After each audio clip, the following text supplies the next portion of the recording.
Individual house కి సంబంధించి గాని అపార్ట్మెంట్ కి సంబంధించి గాని అటాచ్డ్ బాత్రూములను గదుల్లో నిర్మించేటువంటి బాత్రూములను ఏ విధంగా వాస్తు దోషం లేకుండా నిర్మించుకోవాలి అనేటువంటి విషయాన్ని ఈ వీడియోలో మనం తెలుసుకునేటువంటి ప్రయత్నం చేద్దాము. అసలు బాత్రూములను అటాచ్డ్ బాత్రూములను ఎలా కట్టాలి, అటాచ్డ్ బాత్రూములను ఏ విధంగా నిర్మించుకోవాలి, ఇండివిడ్యువల్ హౌస్ కి సంబంధించి కానీ అపార్ట్మెంట్ కి సంబంధించి కానీ లేదా గదులలో అటాచ్డ్ బాత్రూములను ఏ విధంగా వాస్తు దోషం లేకుండా నిర్మించుకోవాలనేటువంటి అంశాన్ని ఈ వీడియోలో మనం తెలుసుకునేటువంటి ప్రయత్నం చేద్దాము. ఎందరో మహానుభావులు అందరికీ నా నమస్కారాలు. వాస్తవం జ్యోతిష్యం నిజం అనేటువంటి నినాదంతో మనం ముందుకు వెళుతూ ఉన్నాం. ఆ క్రమంలో మనం ఈ రోజు తెలుసుకునేటువంటి అంశం ఏమిటంటే బాత్రూములను అటాచ్డ్ బాత్రూములను ఏ విధంగా నిర్మించాలి అనేటువంటి విషయాన్ని ఈ వీడియోలో మనం తెలుసుకునేటువంటి ప్రయత్నం చేద్దాం.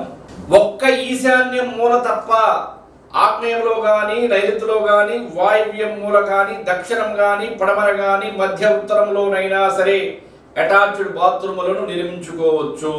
కానీ ఒక్క ఈశాన్యం మూల తప్ప అంటే అటాచ్డ్ బాత్రూములకు సంబంధించినటువంటి నియమములు ఏవైతే ఉన్నాయో అవి మనం తెలుసుకునేటువంటి ప్రయత్నం చేద్దాము.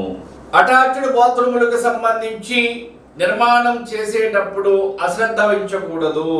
ఎందుకనగా ఈ మ్యాప్ను కనుక మీరు గమనిస్తే ఇది అటాచ్డ్ బాత్రూమ్, ఇది రూము లేదా ఇండివిడ్యువల్ హౌస్కి సంబంధించి లేదా అపార్ట్మెంట్లో బెడ్రూమ్, తూర్పు పడమర ఉత్తరం దక్షిణం ఈశాన్యం నైరుతి ఆగ్నేయం వాయువ్యం.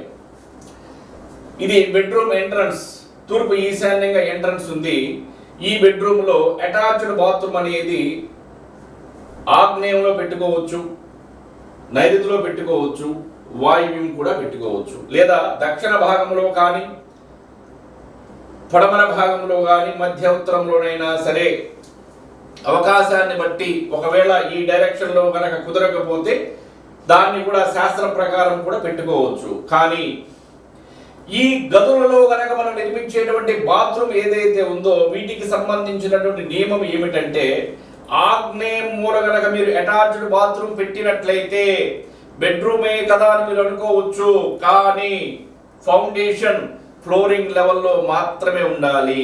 లేదంటే ఫ్లోరింగ్ కన్నా డౌన్ ఉండాలి. అంగుళమైనా సరే అంగుళం కూడా ఆగ్నేయ మూల కట్టేటువంటి బాత్రూమ్ హైట్ పెరగకూడదు. బెడ్రూమ్ లోపల సంగతి నేను చెప్తున్నాను.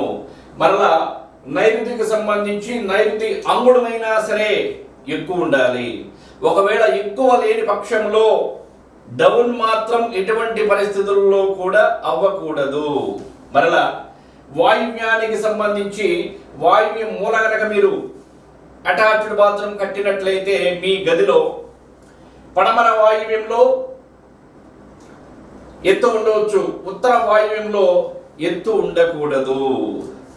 ఎందుకనగా ఈ నియమాలు కనుక పాటించి మీరు బాత్రూములకు సంబంధించి రూములకు సంబంధించి అటాచ్ బాత్రూములు కట్టినప్పుడు వాస్తు శాస్త్రం ప్రకారం వాస్తు దోషాలు ఈ బెడ్రూములకు ఉండవు.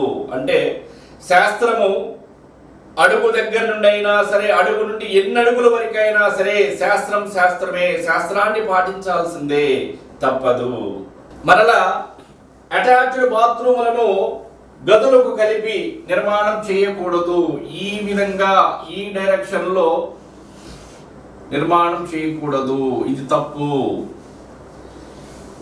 బెడ్రూమ్ కన్నా పెంచి ఈ బెడ్రూమ్ లోపల ఉండేటువంటి బాత్రూములు ఇది బెడ్రూమ్కి పెంచి కట్టేటువంటి బాత్రూమ్. ఈ విధంగా ఏ డైరెక్షన్ లో కూడా బెడ్రూమ్ కన్నా పెంచి బాత్రూమును ఎటువంటి పరిస్థితుల్లో కూడా నిర్మించరాదు. కాబట్టి అటాచ్డ్ బాత్రూములను ఈ విధంగా శాస్త్రం ప్రకారం మనం నిర్మించుకోవటం వలన వచ్చేటువంటి శుభ పరిణామాలు మనకే దక్కుతాయి. సర్వే జన సుఖినో భవంతు. నమస్కారం.